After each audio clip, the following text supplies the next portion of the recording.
I am Shashikala AS, Assistant Professor of History, Government First Grade College, Chenpatna, Ramnagara District. Harappan culture and date sources and its information. In 1920, Sir John Marshall, the then Director General of Archaeological Survey of India, and his colleagues discovered a new civilization, the Indus Valley Civilization or Harappan culture. In 1921, Rai Bahadur Dayaram Sahani discovered Harappa in Montgomery district of West Punjab, Pakistan. In 1923, Rakhaldas Banerjee discovered Mohenjo-daro in the Larkhan district of Sindh, Pakistan. Since then, numerous excavations have taken place in the last century at various sites, uncovering lot of information about Indus civilization. In 1959, Dr. S.R. Rao discovered a dockyard in Lothal in Gujarat. Y.D. Sharma discovered Alangirpur, Uttar Pradesh. Indus seals and pots have been found here. In 1953, Ghosh and B.K. Thapar discovered Kalibhangan in Rajasthan on the banks the river Ghaggar. In between 1963-79, Dales and Ghosh discovered Balkat in Pakistan. J.P. Joshi in 1979 excavated Surkotada in Gujarat. R.S. Bisht discovered Banwali in 1974 in Haryana. It was in these sites that the Harappan civilization flourished. Excavations have revealed various remains like pottery, stone and bronze images, ornaments, weapons, etc. Harappa ನಾಗರಿಕತೆಯನ್ನ ಅಧ್ಯಯನ ಮಾಡೋದಕ್ಕೆ ನಮಗೆ ಸಾಕಷ್ಟು ಆಧಾರಗಳು ದೊರೆತಿದ್ದಾವೆ. ಅವು ಎಲ್ಲ ಹೆಚ್ಚಾಗಿ ಸಿಕ್ಕಿರುವಂಥವು ಉತ್ಖನನಗಳ ಮೂಲಕ excavations ಅಂತ ಹೇಳ್ಬೋದು. ಅದರಲ್ಲಿ ಮೊದಲನೇದು source seals. Seals form the main source for the study of this civilization. They are all made of terracotta, ivory, stone or steatite. More than 3,000 seals have been found. Most of them are square or rectangular in shape and small size.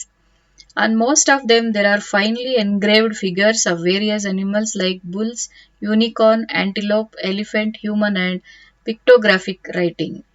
Each picture gives different meaning. ಈಗ ನಾವು ಸಿಂಧು ಬಯಲಿನ ನಾಗರಿಕತೆಯ ಲಕ್ಷಣಗಳನ್ನು ನೋಡೋಣ. The Indus Valley civilization holds an important place in the Indian history. The discovery of Indus Valley civilization in 1921-22 pushed back the antiquity of the Indian history. Perhaps no event in the whole of history is as significant as the discovery of Indus Valley civilization. This civilization was as much developed and ancient as other great civilizations and was even superior to them in some fields. The two principal sites of this civilization, Harappa and Mohenjo-daro, were discovered by two Indian archaeologists. In 1921, Rai Bahadur Dayaram Sahani discovered Harappa. In 1922, R.D. Banerjee discovered Mohenjo-daro. The excavation work was initially carried out in the valley river Indus and also the first remains of this civilization were found here. It came to be called Indus Valley Civilization. But the archaeological survey and excavation works made it clear that Indus Valley Civilization was not only confined around river Indus and its tributaries but also was spread over a large area. Its area was larger than the civilization of Egypt, Mesopotamia and Persia. Thus, it extends from Suktajender and the west to Alangirpur on the east, from Delhi in north to Daimabad in south. Town planning, ನಗರ ಯೋಜನೆಯನ್ನು ನೋಡಬಹುದು. ಹರಪ್ಪ ನಾಗರಿಕತೆಯ ಸಂದರ್ಭದಲ್ಲಿ ಎಷ್ಟು ಉತ್ತಮವಾದ ನಗರ ಯೋಜನೆ ಇತ್ತು ಅಂತ ಹೇಳಿದ್ರೆ ಇವತ್ತಿಗೂ ಕೂಡ ಅಂದ್ರೆ ಕಂಟೆಂಪ್ರರಿ ಟೈಮಲ್ಲೂ ಕೂಡ ನಾವು ಅಷ್ಟು ಉತ್ತಮವಾದ ಟೌನ್ ಪ್ಲಾನಿಂಗ್ ಅನ್ನ ನೋಡಕ್ಕೆ ಸಾಧ್ಯ ಆಗಲ್ಲ. So the chief characteristic feature of Indus Valley civilization was the town planning. The Indus cities were the creation of careful planning. The excavations of the sites indicate the urban character of this civilization.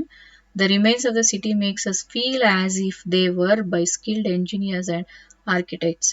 ಅಂದ್ರೆ engineers ಮತ್ತೆ architects ಎಷ್ಟು ಚೆನ್ನಾಗಿ ಮಾಡಿದ್ದಾರೆ, ಅವರೆಲ್ಲರೂ ಅಲ್ಲಿ ಇದ್ರೇನೋ ಅಂತ ಅನ್ಸಕ್ಕೆ ಶುರುವಾಗತ್ತೆ. ರಸ್ತೆಗಳು, roads, there were broad roads which can move from east to west. and from north to south which cut each other at right angles.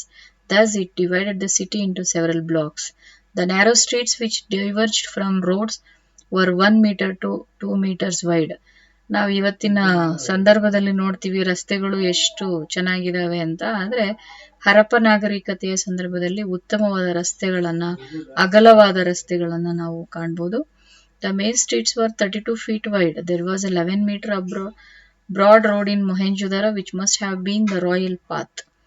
ರಾಜಮಾರ್ಗ ನಮ್ಗೆ ಮೊಹೆಂಜೊದಾರದಲ್ಲಿ ಸಿಕ್ಕಿದೆ ಅಂತ ಗೊತ್ತಾಗುತ್ತೆ. All the roads of the city were connected to this road. Platforms were also constructed at places where possibly shops were built. Living houses, ಮನೆಗಳು, ವಾಸ ಮಾಡುವಂತಹ ಮನೆಗಳು, ಗೃಹಗಳು ಹೇಗಿರ್ತಾ ಇದ್ವು ಅಂತ ಹೇಳಿದ್ರೆ, the straight roads which cut each other at right angles divide the city into square or rectangular blocks. Within each block were several houses. The blocks were further divided by lanes. Each lane had a public well. Most of the houses had each a private well. ಇದೊಂದು ಉತ್ತಮವಾದ ಲಕ್ಷಣ ಅಂತ ಹೇಳ್ಬೋದು. ನಗರ ಯೋಜನೆಯಲ್ಲಿ ಪ್ರತಿಯೊಂದು ಮನೆಗೂ ಒಂದೊಂದು ಬಾವಿ ಇತ್ತು ಅಂತ ನಮಗೆ ತಿಳಿದು ಬರುತ್ತೆ. ನಾವು ಪ್ರಸ್ತುತ ಸಂದರ್ಭದಲ್ಲಿ ನೀರಿಗೆ ಎಷ್ಟು ಸಮಸ್ಯೆಯನ್ನು ಎದುರಿಸ್ತಾ ಇದ್ದೀವಿ ಅನ್ನೋಂಥದ್ದನ್ನ ನಾವು ನೋಡ್ತಾ ಇದ್ದೀವಿ. The big houses were small or big according to the need. Some houses were also 2 or 3 storied. 2-3 ಅಂತಸ್ತಿನ ಮನೆಗಳು ಕೂಡ ಇಲ್ಲಿತ್ತು ಅಂತ ನಮ್ಗೆ ಗೊತ್ತಾಗುತ್ತೆ. One of the interesting feature of the houses is open courtyard. The rooms were arranged on the 3 sides of the courtyard. The entrances to the houses were narrow lanes. The reason of not opening towards the streets must have been the attempt to stop the dirt enter the house or rooms and also for privacy and safety. ಮನೆಯ ಬಾಗಿಲುಗಳು, ಮುಖ್ಯವಾದ ದ್ವಾರ ರಸ್ತೆಗಳ ಕಡೆಗೆ ತಿರುಗಿರ್ಲಿಲ್ಲ. ಅವು ಹಿಂದಕ್ಕೆ ತಿರುಕೊಂಡಿರ್ತಾ ಇದ್ವು. ಕಾರಣ ಏನು ಅಂತ ಹೇಳಿದ್ರೆ, ಪೊಲ್ಯೂಷನ್ ಇಂದ ದೂರ ಇರಬೇಕು, ಸೇಫ್ ಆಗಿರ್ಬೇಕು, ಮತ್ತೆ ಖಾಸಗಿಯಾಗಿರ್ಬೇಕು ಅಂತ ಹೇಳಿ. There were no windows at all. The doorways were very low. The doors made where the walls ended and not between the wall doors, and the roof were made of wood. The walls were made quite thick so that the rooms might be kept cool. ತಣ್ಣನೆ ಗಾಳಿ ಬರಬೇಕು ಅಂತ ಹೇಳಿ walls, ಗೋಡೆಗಳನ್ನ ತುಂಬಾ ದಪ್ಪವಾಗಿ ನಿರ್ಮಾಣ ಮಾಡಿದ್ರು ಅಂತ ಗೊತ್ತಾಗುತ್ತೆ. The walls of the houses are divided of any decoration. Common walls were rare. Some houses were separated from the others by at least a foot of space between the walls. The upper stories in the houses were reached by the staircases. These staircases were solid. It appears that usually cooking was done in the courtyard. But the side room also provided for the kitchen. The kitchens had raised platforms. The buildings were built by burnt bricks. Burnt bricks were of various sizes. The standard size used for constructing houses was 27.9 into 12 into 7 into 6.3 centimeter. ಸುಟ್ಟ ಇಟ್ಟಿಗೆಗಳನ್ನ ಇವರು ಗೃಹಗಳನ್ನ ನಿರ್ಮಾಣ ಮಾಡೋದಕ್ಕೆ ಬಳಸಿದ್ದಾರೆ ಅಂತ ಗೊತ್ತಾಗತ್ತೆ. So ಅವರ ನಾಗರಿಕತೆ, ಉತ್ತಮ ನಾಗರಿಕತೆ, ಆಧುನಿಕತೆಯನ್ನ ಇದರಲ್ಲಿ ನಾವು ತಿಳ್ಕೋಬಹುದು. The floor was made by bricks, chalk and clay, etc. The walls were thick and built of bricks and plastered. ಇಲ್ಲಿ ಪ್ಲಾಸ್ಟರಿಂಗ್ ಕೂಡ ಗೋಡೆಗಳನ್ನು ಮಾಡಿದ್ದಾರೆ ಅಂತ ಗೊತ್ತಾಗುತ್ತೆ. So they withstood the ravages of the time. Thus the technique of the brick making had been perfected to a high standard. Bricks were made for covering the drains. Wedge-shaped bricks were made for lining walls. The bathrooms in the houses were built near the streets. It had a sloping paved floor so that the water could flow into the underground drains automatically. Both the cities, Harappa and Mohenjo-daro, had a citadel or acropolis each. It was probably occupied by the ruling class. Rectangular in shape, the citadel was formed of an artificial platform about 12 to 16 meters high. On the top of the citadel is a group of buildings for public purposes. There is fortification all round the citadel. Below the citadel lay the streets and houses of the people. The towns in Indus Valley civilization were established at the banks of the river. Harappa and Mohenjo-daro were situated at the banks of river Ravi and Indus respectively. So dams were built on the rivers to ensure the safety of the town.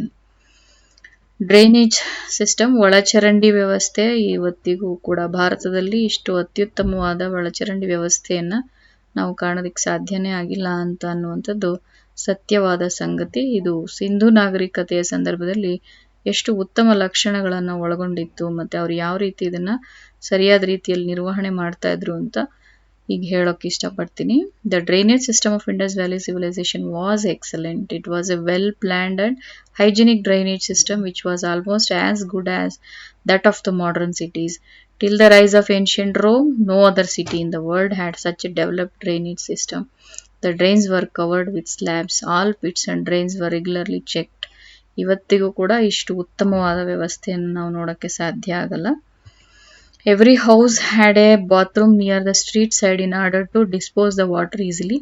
The drains from the individual houses were connected to the street and main drains, and the water was carried away from the city.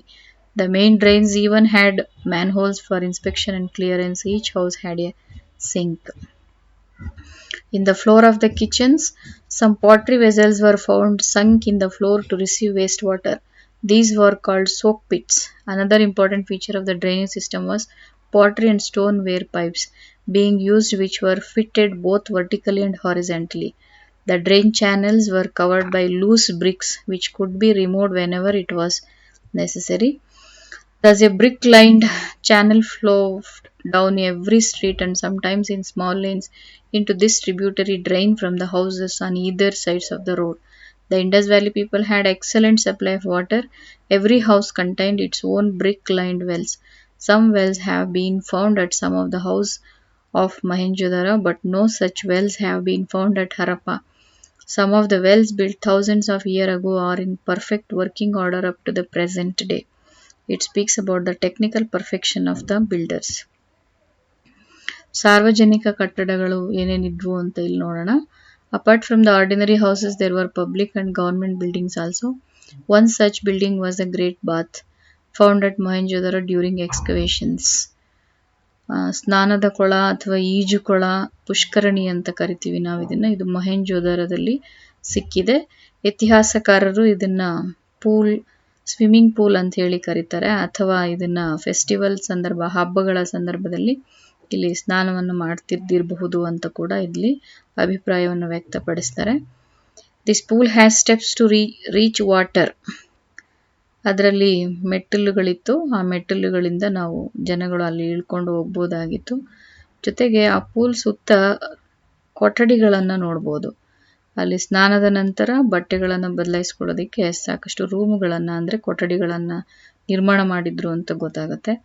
ಆದರೆ ತುಂಬಾನೇ ಆಧುನೀಕರಣವಾದಂತಹ ಈ great Baat, ಸ್ನಾನದ ಕೊಳವನ್ನು ನಾವಿಲ್ಲಿ ಕಾಣ್ತೀವಿ ಮೊಹೆಂಜೊದಾರದಲ್ಲಿ. ಮತ್ತು ಅದರ ಜೊತೆಗೆ ಗ್ರ್ಯಾನರೀಸ್ ಕೂಡ ಇದೆ. ಕಣಜಗಳು, ಧಾನ್ಯಗಳನ್ನು ಪ್ರಿಸರ್ವ್ ಮಾಡುವಂತಹ ಕಣಜಗಳಿದೆ. This was used for loading the grains and distributing it by the government officers. In Lothal, dockyard was discovered. Lothal ಅಲ್ಲಿ ನಾವು ಪೋರ್ಟ್ ಅನ್ನ ನೋಡ್ತೀವಿ. ಅಂದ್ರೆ ಅವರು ಹಡಗುಗಳನ್ನು ಕೂಡ ಮಾಡ್ತಿದ್ದಿರಬಹುದು ಅಂತ ಹೇಳಿ ಬಳಸ್ತಿದ್ರು ಅಂತ ಹೇಳಿ ನಮಗೆ ತಿಳಿದು ಬರುತ್ತೆ. The pillared hall found at Mohenjo-daro was perhaps an assembly hall or meeting hall where people used to assemble for state business. Thus, the fine drainage system, careful planning of the town, and well-arranged water supply clearly show that every required step was taken to make the citizen comfortable. ಅಂದರೆ ಎಲ್ಲ ಒಂದು ವ್ಯವಸ್ಥೆಗಳನ್ನು ಜನರ ಒಳಿತಿಗಾಗಿ ಮಾಡ್ಕೊಂಡಿದ್ದಾರೆ. ಇಲ್ಲಿ ಯಾವ ರಾಜ ಇರಲಿಲ್ಲ, ಯಾವ ಅಧಿಕಾರಿಗಳಿರಲಿಲ್ಲ. ಆದರೂ ಕೂಡ ಜನರ ಒಳಿತಿಗಾಗಿ ಎಲ್ಲರೂ ಸರ್ವೇ ಜನೋ ಸುಖಿನೋ ಭವಂತು ಅನ್ನುವಂತಹ ಮಾತನ್ನು ನಾವಿಲ್ಲಿ ನೆನೆಸ್ಕೊಳ್ಬೋದು. ಪ್ರತಿಯೊಂದು ಪ್ರಜೆಯೂ ಕೂಡ ನೆಮ್ಮದಿಯಾದಂತಹ ಜೀವನವನ್ನು ನಡೆಸಬೇಕು ಅಂತ ಹೇಳಿ ಇಷ್ಟು ಸೌಲಭ್ಯಗಳನ್ನು ಸಿಂಧು ನಾಗರಿಕತೆ ಜನ ಮಾಡ್ಕೊಂಡಿದ್ರು ಅನ್ನೋದು ಗೊತ್ತಾಗತ್ತೆ. The people in towns were also not allowed to throw at a particular place fixed for collecting it. ಕಸ, ಇವತ್ತಿನ ಸಮಸ್ಯೆ, ದೊಡ್ಡ ಸಮಸ್ಯೆ ಕಸ. ಅಂದರೆ ಅವರ ಕಾಲದಲ್ಲಿ ಕಸವನ್ನು ಎಲ್ಲಿ ಬೇಕಾದರೂ ಅಲ್ಲಿ ಎಸೆಯುವಂತಹ ಒಂದು ಪದ್ಧತಿ ಇರಲಿಲ್ಲ. ಒಂದು ಕಡೆ ಹಾಕಬೇಕಾಗಿತ್ತು. ಅಂದರೆ ಇಷ್ಟು ಅಡ್ವಾನ್ಸ್ ಆಗಿದ್ರು ಈ ಜನ ಅಂಥೇಳಿ ತಿಳಿದು ಬರುತ್ತೆ. ಈಗ ಇವರ ಸಮಾಜವನ್ನು ನೋಡೋಣ. ಸಾಮಾಜಿಕ ಜೀವನ ಹೇಗಿತ್ತು? Harappan society. With the excavations in Mohenjo-daro, there existed different sections of people which may be grouped into the following classes based on occupations. ವೃತ್ತಿಗಳ ಆಧಾರದ ಮೇಲೆ ಅವರ ಸಮಾಜವನ್ನು ವರ್ಗೀಕರಣ ಮಾಡ್ಕೊಂಡಿದ್ರು ಅಂತ ಗೊತ್ತಾಗುತ್ತೆ ನಮಗೆ. ಪುರೋಹಿತ ವರ್ಗದವರಿದ್ರು, ಅಸ್ಟ್ರಾಲಜರ್ಸ್ ಇದ್ರು, ಫಿಸಿಷಿಯನ್ಸ್ ಇದ್ರು, ವೈದ್ಯ ವೃತ್ತಿಯನ್ನು ಮಾಡೋರಿದ್ರು. ಇವ್ರನ್ನ ಫಸ್ಟ್ ಕ್ಲಾಸ್ ಅಂತ ಹೇಳಿ ಕರಿತೀವಿ. ಸೆಕೆಂಡ್ ಕ್ಲಾಸ್ ಅಂತ ಹೇಳಿದ್ರೆ ಯೋಧರು, ವಾರಿಯರ್ಸ್. ಥರ್ಡ್ ಕ್ಲಾಸ್ ಯಾರು ಅಂತ ಹೇಳಿದ್ರೆ ವ್ಯಾಪಾರಿಗಳು, ಕರಕುಶಲ ವಸ್ತುಗಳನ್ನು ತಯಾರು ಮಾಡುವಂತಹ ಕುಶಲಕರ್ಮಿಗಳು. ಮತ್ತೆ ಫೋರ್ತ್ ಕ್ಲಾಸ್ ಯಾರು ಅಂತ ಹೇಳಿದ್ರೆ ರೈತರು, ಬೆಸ್ತರು, ಮತ್ತೆ ವೀವರ್ಸ್, ಡೊಮ್ಯಾಸ್ಟಿಕ್ ಸರ್ವೆಂಟ್ಸ್, ಕೆಲಸಗಳನ್ನು ಮಾಡುವಂಥ ಸಣ್ಣ ಪುಟ್ಟ ಕೆಲಸಗಳನ್ನು ಮಾಡುವಂತಹ ಸಾಮಾಜಿಕ ಸ್ಥಾನೀಕರಣವನ್ನು ನಾವಿಲ್ಲಿ ನೋಡಬಹುದು. The people were both vegetarian and non vegetarian. ಇಲ್ಲಿ ವೆಜಿಟೇರಿಯನ್ ಮತ್ತೆ ನಾನ್ ವೆಜಿಟೇರಿಯನ್ ಇಬ್ರು ಇದ್ರು ಅಂತ ಹೇಳಿ ತಿಳಿದು ಬರುತ್ತೆ. ಮುಖ್ಯವಾದ ಆಹಾರಗಳು barley, wheat, rice, fruits, vegetables, dates, milk ಮುಂತಾದವುಗಳು ಅಂತ ಹೇಳಿ ಹೇಳ್ಬೋದು. ಇವರು ಮಾಂಸ ಆಹಾರವಾಗಿ ಏನೇನು ತಗೊಳ್ತಿದ್ರು ಅಂತ ಹೇಳಿದ್ರೆ ಬೀಫ್ ತಗೊಳ್ತಾ ಇದ್ರು, mutton, poultry, flesh et cetera. Regarding the dress, not much evidence is available. Men wore shawl as an upper garment and dhoti as lower garment.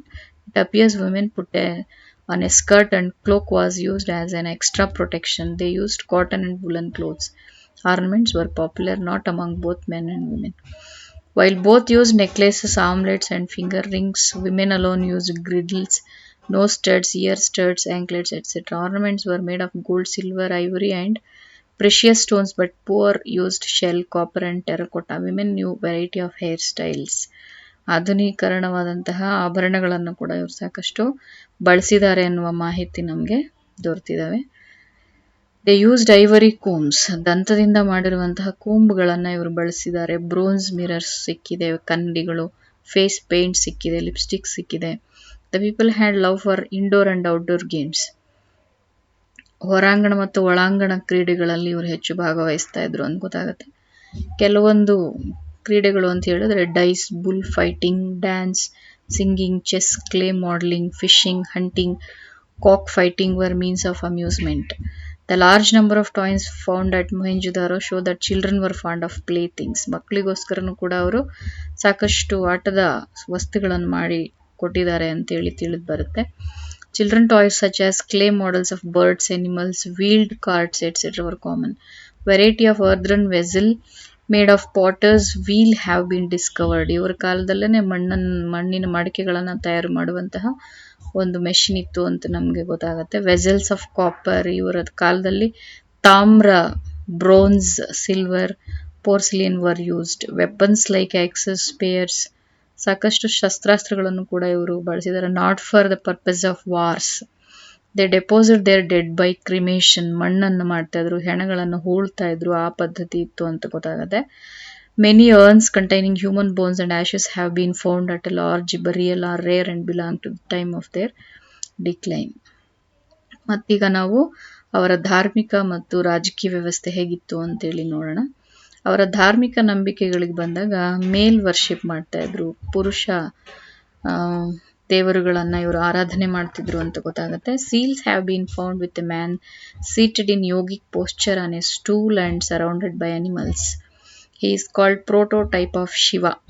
Pashupati Mahadeva ಅಂತ ಕೂಡ ಇವ್ರನ್ನ ಕರಿತೀವಿ ನಾವು. ಮತ್ತೆ ಸ್ತ್ರೀ ದೇವರುಗಳನ್ನು ಕೂಡ ಇವರು ಆರಾಧಿಸ್ತಿದ್ರು. Mother goddesses have been found which refers to female worship. Animal worship, ಪ್ರಾಣಿಗಳನ್ನು ಕೂಡ ಇವರು ಆರಾಧಿಸ್ತಿದ್ರು ಅಂತೇಳಿ ಗೊತ್ತಾಗುತ್ತೆ. ಮತ್ತೆ ಟ್ರೀ ವರ್ಷಿಪ್, ಮರಗಳನ್ನು ಕೂಡ ಇವರು ಪೂಜಿಸ್ತಾ ಇದ್ರು. ಸೊ ಹೀಗೆ ಹಲವಾರು ದೇವರುಗಳನ್ನ ಇವರು ಪೂಜಿಸ್ತಾ ಇದ್ರು. ಆದರೆ ದೇವಸ್ಥಾನಗಳು ಇದ್ದಂತಹ ಕುರುಹುಗಳು ನಮಗೆ ಸಿಕ್ಕಿಲ್ಲ. The Harappan civilization were urban civilization and urban assemblies were existed. Administration was based on hereditary manner and the king priest was the head of the state.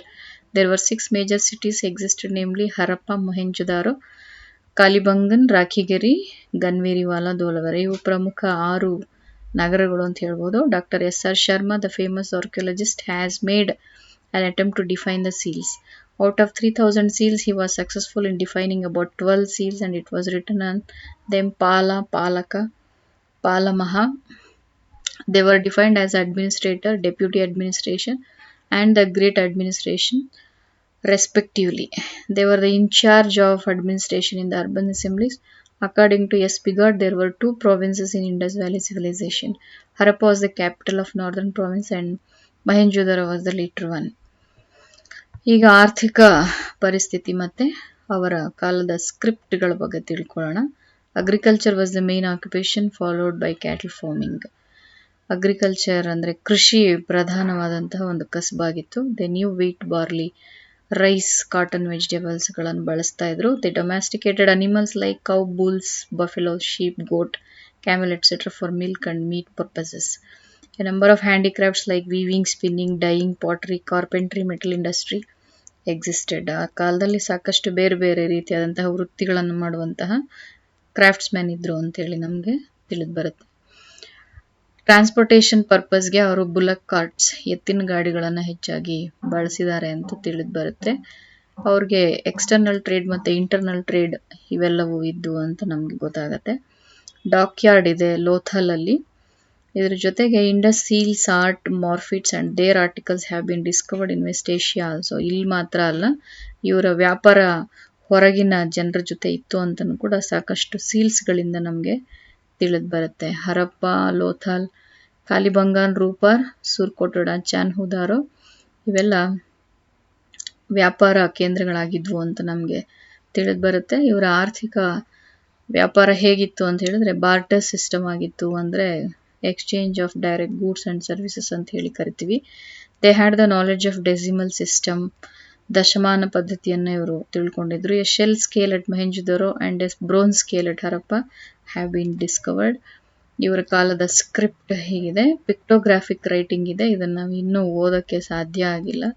So ಇದನ್ನೇನಾದರೂ ಓದಿದ್ರೆ ನಮಗೆ ಇನ್ನೂ ಸಿಂಧು ನಾಗರಿಕತೆಯ ಜನರ ಬಗ್ಗೆ ಸಾಕಷ್ಟು ಮಾಹಿತಿ ಸಿಗುತ್ತೆ ಅಂತ ಹೇಳ್ಬೋದು.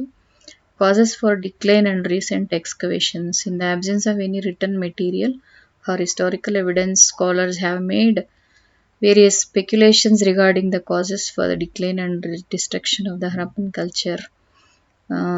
ಇಷ್ಟು ಒಳ್ಳೆಯ ನಾಗರಿಕತೆಗೂ ಕೂಡ ವಿನಾಶ ಅನ್ನೋದು ಆಗಿದೆ. ಸೊ ಎಷ್ಟೊಂದು ಕಾರಣಗಳಿದೆ. ಸುಮಾರು ಇತಿಹಾಸಕಾರರು 7 ಸಿದ್ಧಾಂತಗಳನ್ನು ಹೇಳ್ತಾ ಬರ್ತಾರೆ. ಮೊದಲನೇ ಸಿದ್ಧಾಂತ ಏನು ಅಂತ ಹೇಳಿದ್ರೆ ವಿದೇಶಿಯರ ಆಕ್ರಮಣ. ವಿದೇಶಿಯರು ಯಾರು ಅಂತ ಹೇಳಿದ್ರೆ ಆರ್ಯನರಿರ್ಬೋದು. ಇವರಿಗೆ ಕಬ್ಬಿಣದ ಪರಿಚಯ ಇತ್ತು. ಹಾಗಾಗಿ ಕಬ್ಬಿಣದ ಶಸ್ತ್ರಾಸ್ತ್ರಗಳನ್ನು ಬಳಸಿ ಮತ್ತೆ ಕುದುರೆಗಳನ್ನು ಬಳಸಿ ಈ ಸಿಂಧು ನಾಗರಿಕತೆಯ ಜನರ ಮೇಲೆ ಆಕ್ರಮಣವನ್ನು ಮಾಡಿದ್ದಾರೆ. ಅದರಿಂದ ಪ್ರಾಯಶಃ ಈ ಒಂದು ನಾಗರಿಕತೆ ಡಿಕ್ಲೈನ್ ಆಗಿದೆ ಅಂತ ಹೇಳ್ಬೋದು. ಇದನ್ನ ಮಾರ್ಟಿಮರ್ ವೀಲರ್ ಬ್ರಿಟಿಷ್ ಹಿಸ್ಟಾರಿಯನ್ ಹೇಳ್ತಾ ಹೋಗ್ತಾರೆ. ಹೆವಿ ಫ್ಲಡ್ಸ್, ತುಂಬಾ ಫ್ಲಡ್ಸ್ ಆಗಿದೆ. ಸಿಂಧು ನಾಗರಿಕತೆ, ಸಿಂಧು ರಿವರ್ ಇದು ಕೂಡ ಫ್ಲಡ್ ಇಂದ ಈ ಒಂದು ನಾಗರಿಕತೆ ವಿನಾಶ ಆಗಿದೆ, ಡಿಕ್ಲೈನ್ ಆಗಿದೆ ಅಂತ ಹೇಳಿ ಹೇಳ್ಬೋದು. ಹಾಗೆಯೇ ಸ್ವಾಭಾವಿಕವಾಗಿ ಆಗುವಂತಹ ಜಿಯೋಗ್ರಫಿಕಲ್ ಚೇಂಜಸ್, ಅತಿಯಾದ ಮಳೆ ಅಥವಾ ಅರ್ಥ್ಕ್ವೇಕ್ಸ್, ಭೂಕಂಪನ, ಸೊ ಈ ಎಲ್ಲ ಕಾರಣಗಳಿಂದ ಸಿಂಧು ನಾಗರಿಕತೆ ವಿನಾಶ ಆಗಿದೆ ಅಂತ ಹೇಳಿ ಹೇಳ್ಬೋದು. ಇದರ ಜೊತೆಗೆ ಸಾಕಷ್ಟು ಕಾಯಿಲೆಗಳು, ಸಾಂಕ್ರಾಮಿಕ ರೋಗಗಳಿಂದನೂ ಕೂಡ ಜನರು ಆ ಒಂದು ಸ್ಥಳವನ್ನು ಬಿಟ್ಟು ಇಲ್ಲಿಗೆ ಬಂದಿದ್ರು, ಬೇರೆ ಸ್ಥಳಗಳಿಗೆ ಹೋಗಿರ್ಬೋದು ಅಂತ ಹೇಳ್ಬೋದು. ಅದರ ಜೊತೆಗೆ ಸರಸ್ವತಿ ನದಿ ತನ್ನ ಒಂದು ಹರಿಯುವ ದಿಕ್ಕನ್ನು ಬದಲಾಯಿಸಿದೆ. ಹಾಗಾಗಿ ಅವರಿಗೆ ನೀರಿನ ಕೊರತೆ ಉಂಟಾಗಿ ಅವರು ತಮ್ಮ ವಾಸಸ್ಥಳಗಳನ್ನು ಬೇರೆ ಕಡೆಗೆ ಟ್ರಾನ್ಸ್ಫರ್ ಮಾಡ್ಕೊಂಡಿದ್ದಾರೆ ಅಂಥೇಳಿ ಕೂಡ ಸಾಕಷ್ಟು ಭಿನ್ನಾಭಿಪ್ರಾಯಗಳಿದೆ. ಏಕ ರೀತಿಯ ಅಭಿಪ್ರಾಯಗಳಿಲ್ಲ, ಬೇರೆ ಬೇರೆ ರೀತಿಯ ಅಭಿಪ್ರಾಯಗಳನ್ನು ನಾವಿಲ್ಲಿ ಕಾಣ್ತೀವಿ. ಒಟ್ಟಾರೆ ಒಂದೇ ಒಂದು ಅಭಿಪ್ರಾಯವನ್ನು ಈ decline of Indus valley civilisation ಅಲ್ಲಿ ನಾವು ನೋಡೋಕ್ಕೆ ಸಾಧ್ಯ ಆಗಲ್ಲ ಅಂತ ಹೇಳ್ಬೋದು. ಸೊ ಇತ್ತೀಚೆಗೆ ಆಗಿರುವಂತಹ ಉತ್ಖನನಗಳು ಅಂತ ಹೇಳಿದ್ರೆ ಈ 1990 ರಾಖಿಗರಿ ಗುಜರಾತ್ ಅಲ್ಲಿ ಸುರೈನಿನ್ ಬಾನ್ ಅನ್ನುವಂತಹ ಇತಿಹಾಸ ತಜ್ಞರು ಈ ಒಂದು ರಾಖಿಗರಿ ಅನ್ನುವ ಸ್ಥಳವನ್ನು ಎಕ್ಸ್ಕವೇಟ್ ಮಾಡಿದ್ದಾರೆ. ಅದೇ ರೀತಿ ಅದೇ ವರ್ಷ ಗುಜರಾತ್ನಲ್ಲಿ ಗನೇರಿವಾಲಾ ಅನ್ನುವಂತಹ ಸ್ಥಳವನ್ನು ಡಿಸ್ಕವರ್ ಮಾಡಿದ್ದಾರೆ. 1991ರಲ್ಲಿ ಡಾಕ್ಟರ್ SR ಬಿಶ್ತ್ ಅನ್ನುವಂತಹ ವ್ಯಕ್ತಿ ಧೋಲವೀರ ಅನ್ನುವಂತಹ ಸ್ಥಳವನ್ನು ಇವರು ಎಕ್ಸ್ಕವೇಟ್ ಮಾಡಿದ್ದಾರೆ. ಹೀಗೆ ಸಾಕಷ್ಟು ಸ್ಥಳಗಳು, ಹೊಸ ಹೊಸ ಸ್ಥಳಗಳು ಉತ್ಖನನ ಆಗ್ತಾನೆ ಇದ್ದಾವೆ. ವಿದ್ಯಾರ್ಥಿಗಳೆಲ್ಲರಿಗೂ ಅವಕಾಶ ಇದೆ ಇತಿಹಾಸವನ್ನು ಓದುವ ಮುಖಾಂತರ, ಉತ್ಖನನಗಳನ್ನು ನಡೆಸುವ ಮುಖಾಂತರ ಸಿಂಧು ನಾಗರಿಕತೆಯ ಬಗ್ಗೆ ಇನ್ನೂ ಅಚ್ಚರಿಯಾದ ವಿಷಯಗಳನ್ನು ನೀವು ಕೂಡ ಅಧ್ಯಯನ ಮಾಡ್ಬೋದು, ಮತ್ತು ಇತಿಹಾಸಕ್ಕೆ ತಿಳಿಸ್ಕೊಡ್ಬೋದು, ಜನರಿಗೆ ತಿಳಿಸ್ಕೊಡ್ಬೋದು ಅಂತ ಹೇಳ್ತೀನಿ. ಈಗ ಕೆಲವೊಂದು ಪಿಕ್ಚರ್ಸ್ಗಳನ್ನು ಹಾಕಿದ್ದೀನಿ ನಾನು. ಇದು ಗ್ರೇಟ್ ಬಾತ್, ಸ್ನಾನದ ಕೊಳ ಅಂತ ನಾನು ಆಗ್ಲೇ ಮುಂದಿನ ಹೇಳಿದ್ದೀನಿ. ಇದು ಮೊಹೆಂಜೊದಾರದಲ್ಲಿದೆ. ಸೊ ಈ ಒಂದು ಗ್ರೇಟ್ ಬಾತ್ ಹೇಗೆ ಕಾಣುತ್ತೆ ಅಂತ ಹೇಳಿದ್ರೆ ಪುಷ್ಕರಣಿಯ ರೀತಿ ಕಾಣುತ್ತೆ. ಇಲ್ಲಿ ಎಲ್ಲ ಕಡೆ ಮೆಟ್ಟಿಲುಗಳಿದೆ ಮತ್ತೆ ಕೊಠಡಿಗಳಿದೆ ಅಂತ ನಾನು ಆವಾಗಲೇ ಹೇಳಿದ್ದೆ, ನೀವು ನೋಡ್ಬೋದು. ನೆಕ್ಸ್ಟ್ ಗ್ರ್ಯಾನರಿ, ಹರಪ್ಪ ಸಂದರ್ಭದಲ್ಲಿ ದವಸ ಧಾನ್ಯಗಳನ್ನು ಪ್ರಿಸರ್ವ್ ಮಾಡೋದಕ್ಕೆ ಅಂಥೇಳಿ ಈ ಗ್ರ್ಯಾನರಿಗಳನ್ನು ಮಾಡ್ಕೊಂಡಿದ್ರು. ಅಂದರೆ ಬಹಳ ಭವಿಷ್ಯದ ಬಗ್ಗೆ ಆಲೋಚನೆ ಮಾಡ್ತಿದ್ರು ಈ ಜನ, ಪ್ರಿಸರ್ವ್ ಮಾಡಿ ಇಟ್ಕೊಂಡಿರ್ತಿದ್ರು ಅಂತ ಗೊತ್ತಾಗತ್ತೆ. ಇದು ಪಶುಪತಿ ಮಹಾದೇವ ಆಗಿನ ಸಂದರ್ಭದಲ್ಲಿ ಪೂಜೆ ಮಾಡ್ತಾ ಇದ್ದಂತಹ ದೇವರು ಇವನು.